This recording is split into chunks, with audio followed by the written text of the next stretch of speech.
Hey, my name's Ryan Kritz, and this video is on how to avoid the bidding war problem.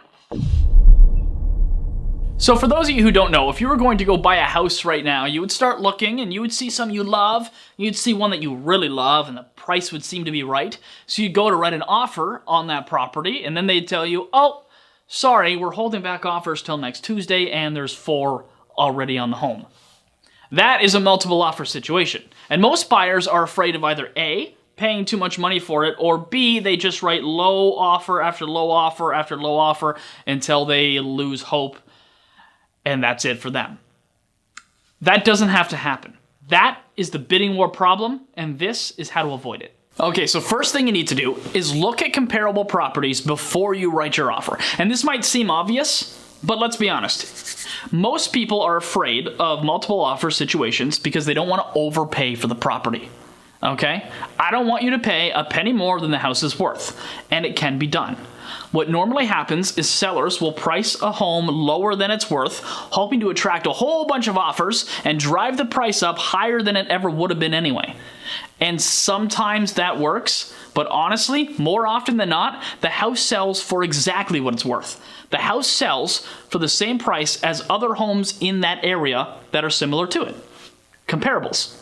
So when we sit down and we look at comparables before writing an offer, it's kind of like having the cheat sheet on a test.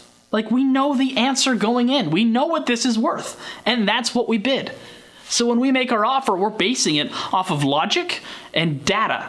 Okay, we're not emotionally responding to the fact that there's 5 other offers on the property or anything like that.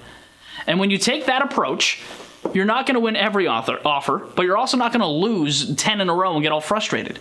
Before long, you will be the most competitive offer, and you will have purchased a house for exactly what it's worth and not a penny more.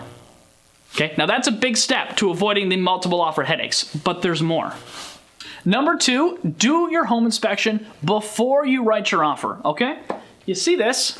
This is an agreement to buy a house, and what I'm showing you here is page 6. This is where all your conditions go, okay? This needs to be as blank as possible, all right? Because if you're a seller, right, are you going to take the offer that says, hey, I'll pay you $300,000 if... Or are you going to take the offer that says, hey, I'll pay you $300,000, period? Obviously the second one, okay? Now when I say this, people go, but Ryan, I need a home inspection. That's right, I would too. So what we do is when we hear that a seller is holding back offers till next Tuesday, that's good news.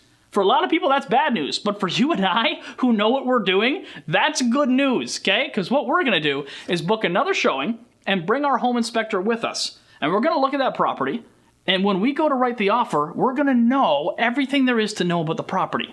We're just preempting the home inspection. And that way, page 6 can remain blank. Number 3, get the home pre-approved. So a lot of buyers don't know, but when you want to buy a house, you go to the bank, right, and you get pre-approved for a dollar amount. They say, Mr. and Mrs. Smith, you're good up to $300,000. That's great. That's a big step, but there's one more approval. Once you find the house you want to buy, the lender and CMHC are going to want to approve the property as well. And they do this because they want to make sure that what they're lending on is worth it, right? Because if Mr. and Mrs. Smith stop paying their mortgage, the bank's going to have to turn around and resell it. They want to get their money back, okay? So what this means is that, again, on the agreement on page 6, you usually need a condition of financing. This is what I tell my buyers, okay? If you go into the bank and you get your pre-approval done for your dollar amount, come to me and as long as we have a little bit of time, I can usually call up the bank, call up the lender, and get that condition out of there. It just takes a little bit of time and a phone call. And then page 6 can still remain blank. Okay, number 4, my last point, be flexible on the small stuff, okay? Stuff like a closing date. And listen, I know that might not be so small depending on your situation, but if you have the ability to be flexible there, be flexible. Because let's be honest, if you put in the same offer as somebody else, but you're open to whatever the seller wants for a closing date, guess who's going to win? It's going to be you, all right? So those are my tips for how to avoid the headaches of a bidding war. Okay, if you want more information, you can always go to my website, ryankritz.com, or right below me here, that's my phone number. All right, you can always shoot me a text or give me a call. Thanks for watching.